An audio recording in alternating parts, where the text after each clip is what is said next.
iPads and other devices are called tablets because they belong on tables. They are tested 20 centimeters away from that big guy that I showed you before.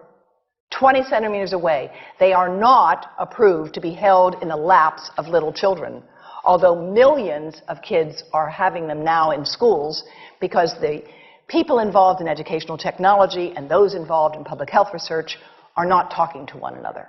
Because if they were, they would understand that you're giving children a two-way microwave radiating device, and if you must give them such a device for learning purposes, put it on airplane mode so that it's not sending and receiving signals as it does otherwise. Now, this is some new modeling, again, that we've developed with colleagues in Brazil, and we can share with you how we've done it. We first start out with the MRI and create the model with 1 millimeter voxels, and this is quite a bit of work goes into creating this, and here is what it looks like after a period of 6 minutes. And that's really not as bad as it might look, because you see the red area only gets partway through the eye of the adult, right? The one that we're really concerned about is this one with the young child. And this is a 3-year-old brain that we modeled. And you see that by the end of that 6-minute call, the peak radiation, yellow and red, is getting all the way into almost both eyes. And again, this is one call, and it's not going to kill anybody. It may not cause any biological effect whatsoever for 1 call or 2 calls or 3 calls. But the question is, what's the cumulative impact of this kind of exposure? How do we evaluate it? And I want to show you an example of some of the work that we are doing now that I'm releasing here for the first time.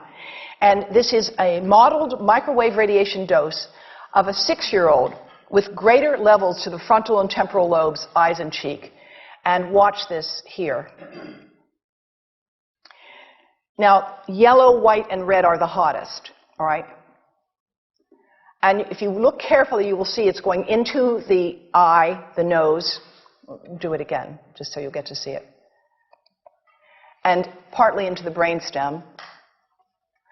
Now, that's just showing you that there's going to be some exposure into that area of a young head.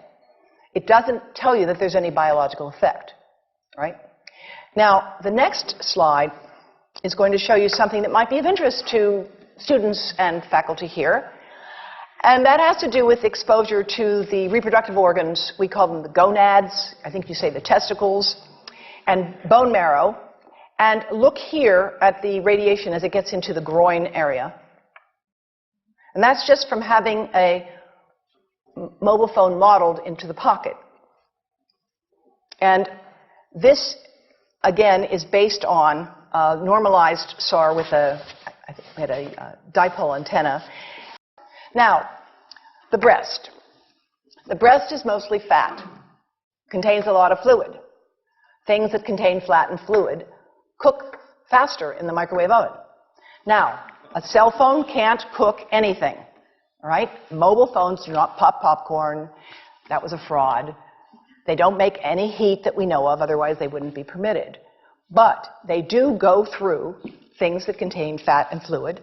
And we are now working at Environmental Health Trust with scientists at the University of California, San Francisco, scientists at formerly the president of the American Cancer Society of California, because we are seeing women who keep cell phones in their bras. Has anyone seen a woman put a cell phone in her bra? Hands up, please. Please tell them you've heard now why they shouldn't do that. And here I want to show you our first case report from 2009, and we now have many more. This was a Chinese-American woman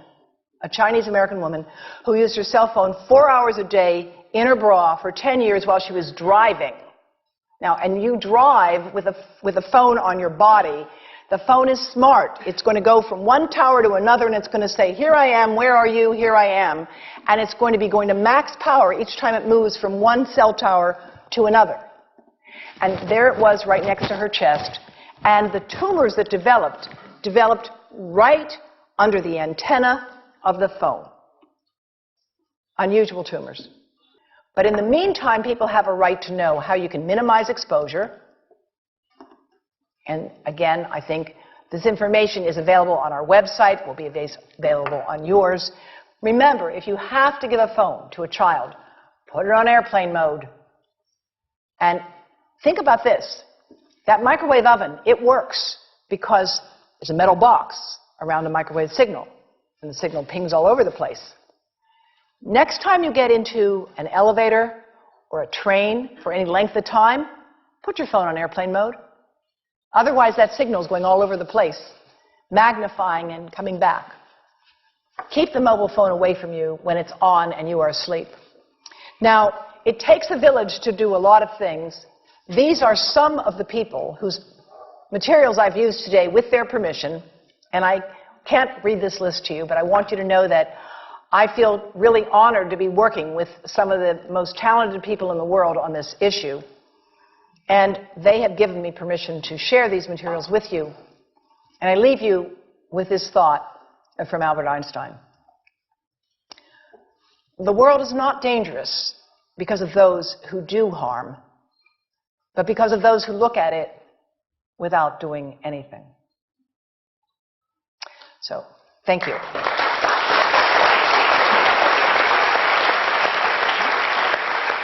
Thank you.